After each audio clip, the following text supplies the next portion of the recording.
Hello everybody. मैं हूँ doctor Shayantika. Welcome to my YouTube channel. तो आज मैं एक होम्योपैथी मेडिसिन के बारे में बताना चाहती हूँ। तो आज का मेडिसिन है ब्रायोनिया। तो ब्रायोनिया का जो कॉमन नेम है वो है वाइट ब्रायोनी, और इसको ये भी बोला जाता है कि वाइल्ड होप। तो ये जो फैमिली से बिलोंग करता है वो है कुकुरबिटेसी।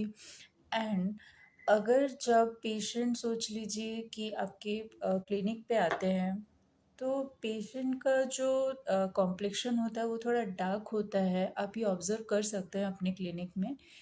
और उसके हेयर्स भी डार्क होते हैं, कॉम्प्लेक्शंस डार्क होते हैं, उसके एंटायर बॉडी और स्किन देखा जाए तो वो बहुत ड्राइनेस होता है। तो इसमें से आप थोड़ा सा इंडिकेट कर सकते हैं कि मे बी ये ब्रायनिया हो सकता है।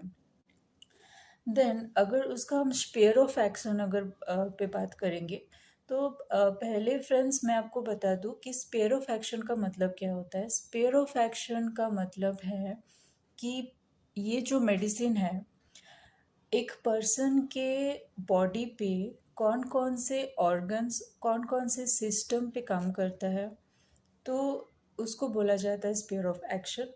तो स्पेयर ऑफ एक्शन अगर ब्रायोनिया का देखा जाए तो वो हेड पे काम करता है, रेस्पायरेटरी सिस्टम पे काम करता है, एक्सट्रीमिटीज़ पे काम करता है, हमारे गैस्ट्रो इंटेस्टिनल ट्रैक्ट पे काम करता है, and lastly female reproductive system पे भी काम करता है। तो फ्रेंड्स, ब्रायोनिया जो है ये एक प्लांट रेमेडी है, और ये एक्यूट केसेस पे ज़्यादातर दिया जाता है। बहुत अच्छा काम करता है ब्रायोनिया। तो मोस्टली अगर हम केसेस पे देते हैं वो है फीवर के केस पे दिया जाता है, कफ पे दिया जाता है, हेडेक के केस पे भी दिया जाता है, एंड कॉन्स्टिपेशन पे भी दिया जाता है।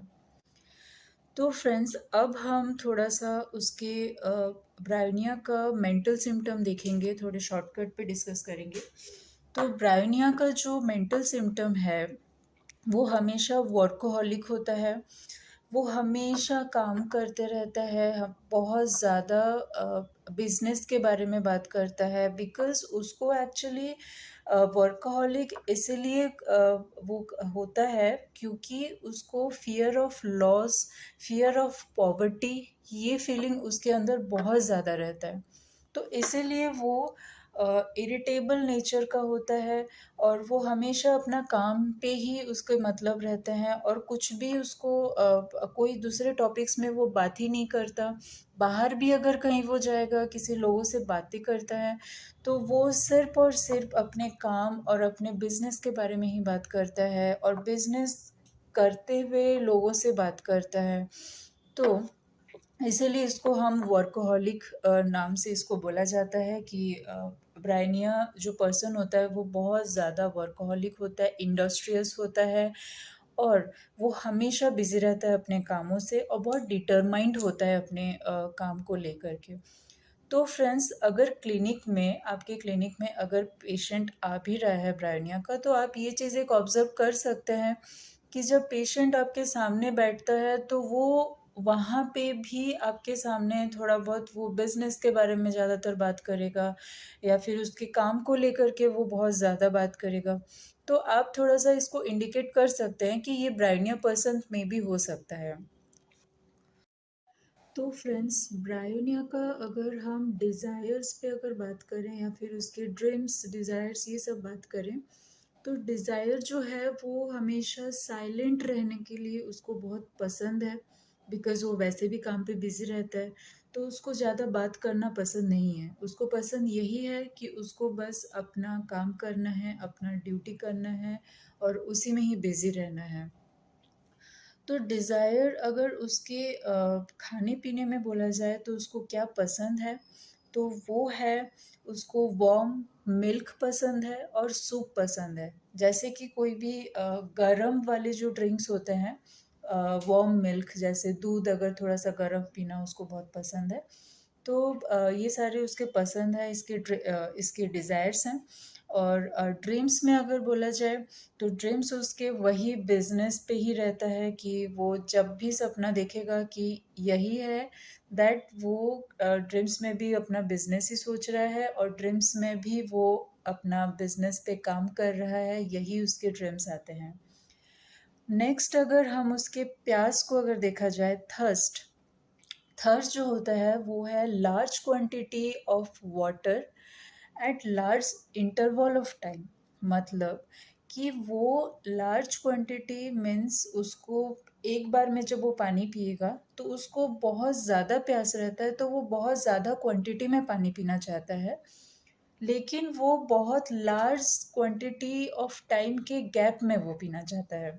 ऐसा नहीं है कि वो तुरंत फिर 1-2 घंटे में पानी पिए, ऐसा नहीं है। वो बहुत लार्ज गैप में, large quantity of time period के गैप पे वो लार्ज क्वांटिटी ऑफ वाटर पीता है।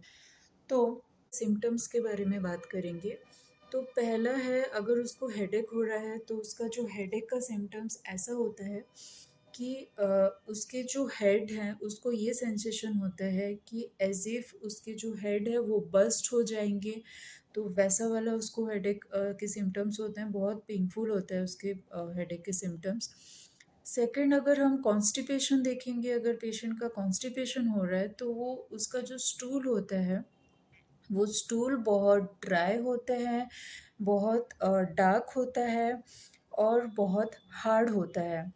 तो उसको स्टूल पास करने में बहुत प्रॉब्लम होती है, बहुत पेनफुल रहता है उसके रेक्टम के एरिया पे। तो ये उसके कॉन्स्टिपेशन के सिम्टम। अब आएंगे हम कफ के सिम्टम पे। कफ के सिम्टम में उसको ड्राई कफ रहता है, उसके थ्रोट जो है बहुत पेनफुल वाले रहते हैं उसके कफ के लिए, और वो स्टिचिंग वाले पेन रहते हैं। स्टिचिंग पेन का मतलब ये है कि जैसे कि अगर सुई धागा से कहीं सिलाई किया जा रहा है तो उसको स्टिचिंग बोला जाता है। तो वैसे वाले सेंसेशन होते हैं पेशेंट को। तो बहुत ज़्यादा पेनफुल थ्रोट होते हैं और ड्राई कफ होता है विथ वॉमिटिंग। मतलब वो वॉमिट भी करता है, उल्टी भी उसको आते हैं। तो जो ये ड्राई कफ और ड्राई थ्रोट के वजह से इसीलिए उसको प्यास बहुत ज़्यादा होता है।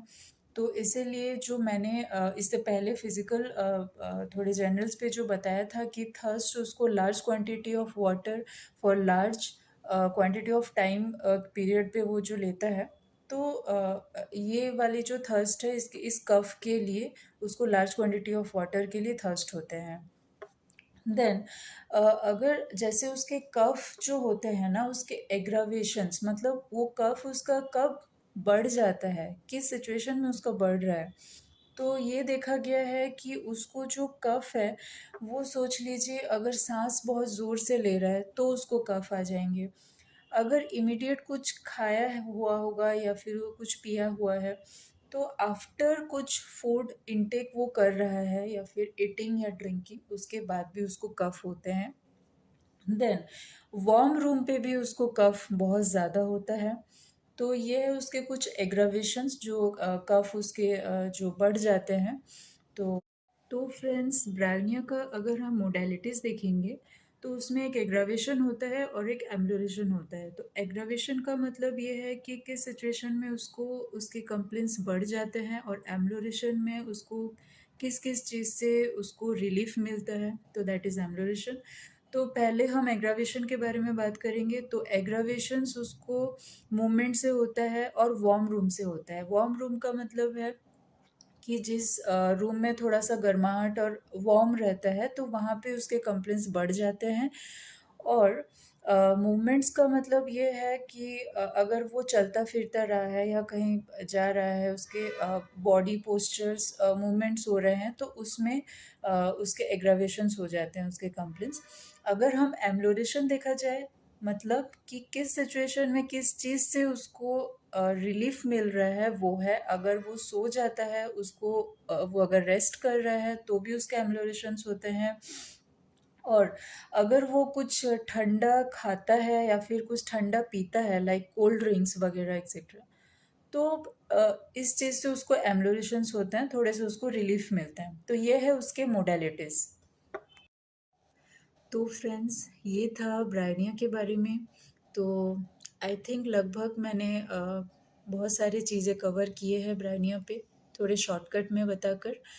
तो फ्रेंड्स, आज के लिए इतना ही है, पर जाने से पहले मैं आपको 2 रिक्वेस्ट करना चाहूँगी। पहला रिक्वेस्ट ये है कि प्लीज़ मेरे चैनल को सब्सक्राइब कर दीजिए और लाइक एंड शेयर ज़रूर कीजिएगा।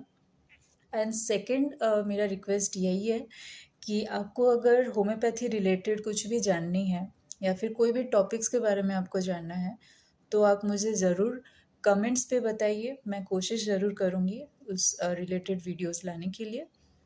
तो आज के लिए इतना ही है। तो मिलते हैं हम नेक्स्ट वीडियो पे। Keep learning and thank you.